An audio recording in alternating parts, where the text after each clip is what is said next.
Hi everybody, कैसे हैं आप सब? कैसा जा रहा है आपका PhD abroad application procedure? I hope आपको ये वीडियोस हेल्प कर रही हो। जैसे कि अब हमने 10 स्टेप्स कंप्लीट कर लिए हैं और इन 10 स्टेप्स में हमने बहुत कुछ जाना।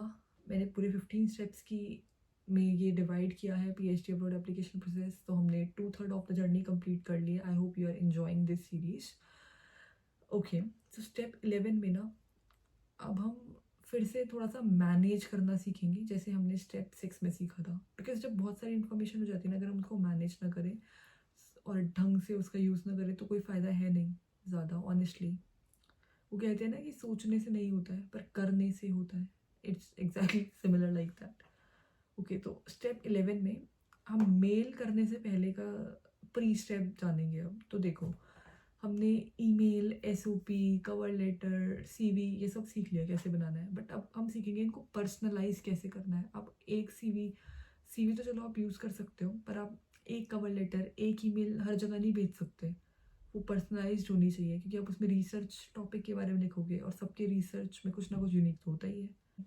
सो फर्स्ट स्टेप है कि पर्सनलाइजेशन इज़ अ की, जिसके अंदर जो मैंने जैसे कि मैंने आपको बोला कि आपने जैसे डियर प्रोफेसर लिखा, तो अगर आपको लास्ट नेम दिख रहा था आप वो लिख दो उनका। उससे ऐसा लगता है कि जैसे अगर हम किसी से नाम लेकर भी बात करते हैं, या शालू दीदी या शालू शालू वर्मा, तो पर अगर आप ऐसे ही बोल रहे हो कि एक्सक्यूज मी सुनना, तो अगर आप शालू बोल रहे हो ना तो वो ज़्यादा अटेंशन सीख करता है उस बंदे की, ठीक है, नेम से या कुछ भी जो आप बोलना चाहते हो।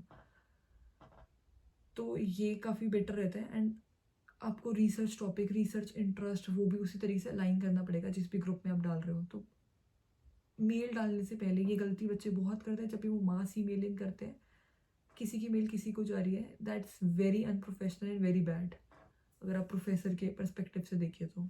ठीक है, एंड देन सेकेंड बात मैं ये बोलूँगी, statement of purpose.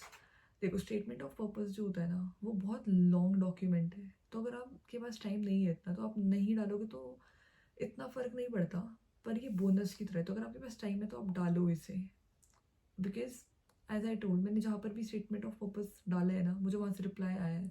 Then third is proofread and proof read.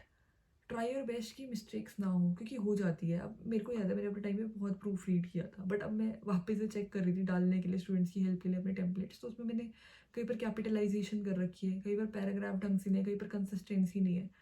तो अब ये मुझे 2 साल बाद दिखा वैसे तो, बट अब उस टाइम पे हमें कोई इतना बताने वाला भी नहीं था। But as I am telling you now, तो आप कर सकते हो ये वाली चीज़। तो प्रूफ रीड करो। और अब तो चैट जीपीटी भी है, ग्रामरली आप यूज़ कर सकते हो। क्विलवुड करके भी एक वेबसाइट है, वो काफ़ी अच्छी है पैराफ्रेजिंग के लिए। तो अब ये वेबसाइट्स का यूज़ करो, एआई टूल्स का यूज़ करो एंड अपना बेस्ट दो। ठीक है, बट हाँ, लोग मतलब बिल्कुल ब्लाइंड होके कभी कभी करते हैं। वो डायरेक्टली पता लगता है कि चैट जीपीटी से लिखवाया। जब मुझे कोई मैसेज करता है और वो चैट जीपीटी से है, मुझे बिल्कुल पता लगता है। और मैंने 1-2 को पॉइंट आउट भी करा है कि ये चैट जीपीटी से लिखा है, don't do it again because it's not professional. आप यूज़ करो बट थोड़ा स्मार्टनेस से, कॉपी मत करो डायरेक्टली, कि क्लियरली पता लग रहा है कि उसका मीनिंग ही लॉस हो गया है, मीनिंग है ही नहीं उस सेंटेंस में। क्योंकि चैट जीपीटी कभी कभी ऐसे हो जाता है, उसके अंदर मिस्टेक्स हो जाती है, but it's like revolutionizing, it's like, but it's really good tool, so you should make use of it. Okay, then fourth point I would say कि जेंडर न्यूट्रल एड्रेसिंग। अगर आपको डाउट है या आपने ढंग से प्रोफाइल रीड नहीं की है, तो आप इंस्टेड ऑफ डियर सर और मैम लिखो, आप dear professor and dear doctor लिखो। बिकॉज आई नो समबडी जिसकी पीएचडी पोजीशन इसकी वजह से खराब हुई थी। उन्हें इंटरव्यू कॉल आया था, उसके बाद उन्होंने लिख दिया था कि थैंक यू मैम, एंड वो सर थे। तो इसलिए आप प्रोफेसर लिख दो, वो ज़्यादा बेटर है। फिफ्थ पॉइंट, जब आप ये सारे डॉक्यूमेंट्स बना लेते हो ना, तो एक तो आप जहाँ पर भी सारा काम कर रहे हो ना, फोल्डर्स बनाना कि ये इस लैब का है, ये इधर लैब में भेज रहे हो, ये इस कंट्री में, इस बिल्कुल ऑर्गेनाइज करके काम करना सारा। तो अब जब भी आप ये कर रहे हो, तो आई वुड से कि आप मर्ज करो अपने डॉक्यूमेंट्स को ईमेल में जो अटैच कर रहे हो। तो आप ऐसे करना कि सीवी, कवर लेटर एंड अगर एसओपी कर रहे हो तो वो मर्ज करना एंड उस डॉक्यूमेंट का नाम लिखना। जैसे मैं लिखती थी शालू वर्मा मर्ज्ड डॉक्यूमेंट्स, ठीक है, तो आपका जो भी नेम है, ताकि प्रोफेसर का डाउनलोड कर रहे हैं ना, तो एटलीस्ट उनका नेविगेशन ईजी होगा। अगर एक के बाद एक ही डॉक्यूमेंट्स है, 3-4 फाइल खोलनी पड़ रही है, बहुत प्रॉब्लम हो जाती है। Professors are really busy, I know this now. उसके बाद 6th point can be transcript.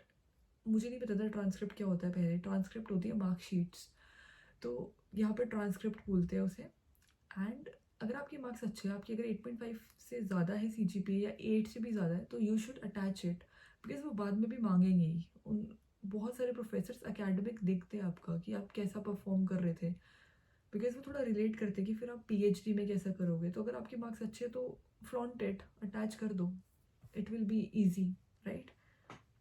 उसको भी मर्ज डॉक्यूमेंट की तरह करते हैं ना, और जब आप ईमेल लिखोगे तो उसमें लिख देना कि I have attached my merge documents including this okay।